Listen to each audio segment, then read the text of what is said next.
Hi, this is Lisa Liu for Acoustic Guitar Magazine, and today we're going to take a look at how to use a diminished 7 arpeggio over a dominant 7 chord. So, for instance, if you are using an E7 chord, the way that you can find the diminished 7 arpeggio is just by going a half step up. So that half step's going to be F, and then you can play a diminished 7 arpeggio over that. And it's going to give you that flat 9 sound, that kind of Middle Eastern dark sound. Hello, I'm Isa Burke, and in today's lesson I'm going to be talking about strumming like a drummer. Now, what do I mean by this? When I talk about strumming like a drummer, I'm just really thinking about making my rhythm guitar playing super groovy and thinking about incorporating specific elements of the groove into my right hand and really kind of either locking in with the drums if I'm playing with a drummer or creating a really complex and rhythmically interesting groove that mimics what a drummer might do if I'm not playing with a drummer. So I think these skills can be really useful in both applications. One of my personal favorite things to do in my musical life is to play rhythm acoustic guitar with a really good drummer. Anytime I get to do that, I am in heaven. Let's move over to our E chord, my personal favorite of the root position chords. So with this groove,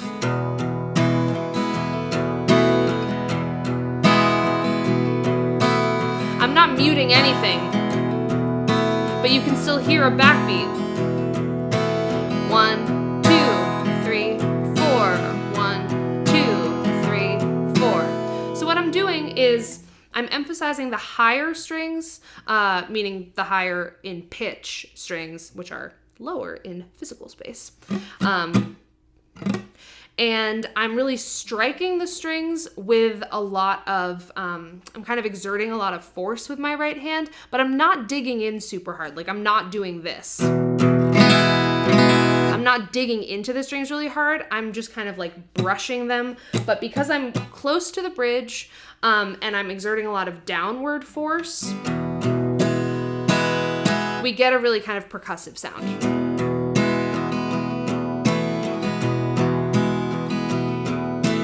Kick, kick, snare, kick, snare, kick, kick, snare.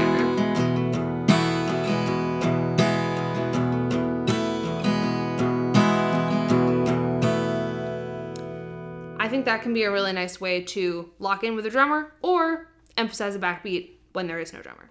Hey out there, this is Mamie Minch. I'm one of Acoustic Guitar's teaching artists this year, and I'm really delighted to be coming to you from the snowy, sunshiny Lower East Side of Manhattan where I live.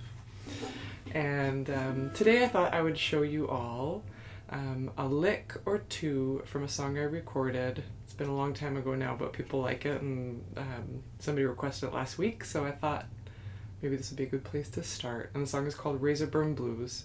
And I'm going to show you the lick in the, sort of like the defining lick of the song, and it's in the D chord of the song, the 1 chord. So let's just start from the beginning. Here I've got my guitar tuned to drop D, which just means that my low E is dropped down to a D, so it's an octave with my D string.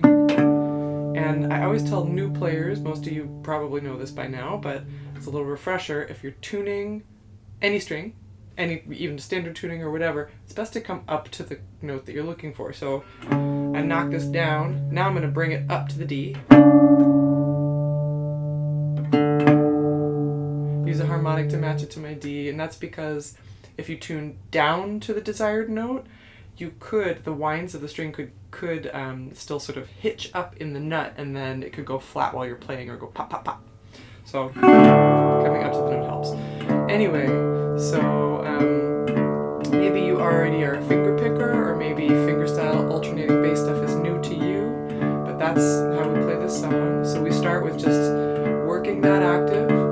I use a big fat thumb pick, and I like this this heavy one by Dunlop, size large, and I like to put it down kind of far onto my knuckle of my thumb. Reverend Gary Davis did that when I was a teenager. I thought that was like a cool idea to do something like him, so that's what I And that's how I play now. It helps me not have a blood blister on my little thumb, and it helps with volume. So here we are, we're going back and forth, doing this octave from low D to middle D.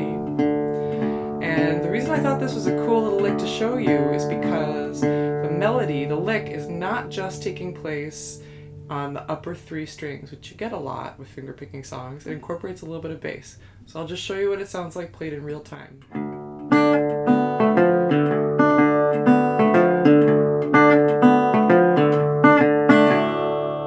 So, to break that down, my thumb is doing this. 3, 4, and the melody is doing this.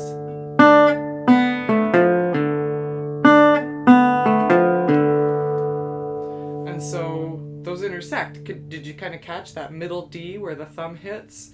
That's both bass and melody. So the bass, obviously, we're just going back and forth. 1, 2, 3, 4. And the melody is, I'm making my regular old D. My middle finger on my right hand hits the B string. And then I bring off my ring finger down here. And then I hit it open. So far. Then I use my pointer right finger to hit the G string. And then here comes my thumb. And this is a pull-off. So it's 2 notes for the price of 1. So again, that melody sounds like this.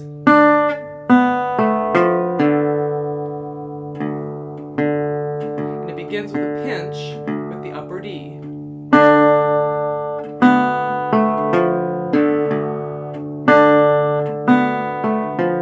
So the bass is going like this, and the melody goes. Marry them together, and it's like this.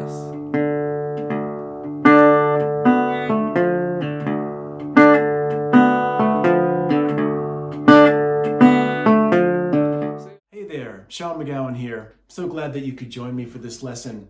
In this lesson, we're going to be learning about diatonic chords and diatonic harmony, specifically to utilize for your own songwriting and be able to tap into some really cool diatonic chord substitutions, understanding some real basic triad and 7th chord harmony, all related to the C major scale. All right, and just so you can see some different voicings on different strings with the roots on different strings, the next example illustrate the diatonic 7th chords of F major, just so you can see it in a new key. So again, you know, if you want, for context, you can just play an F chord, F major, maybe play through the scale. All we're doing is using new chord voicings, new shapes, but it's the same exact process. We're playing the diatonic 7th chords in the key of F major, and all we're doing is stacking taking each scale degree of the F major scale and stacking thirds, a 1, a 3, a 5, and a 7 on each individual scale degree, and that gives us these chords: F major 7, G minor 7, A minor 7, B flat major 7, C7 is the 5 chord, D minor 7 is the minor 6th chord, and then our 7th chord, 7 chord built on the 7th degree, is E minor 7 flat 5, back home to F major.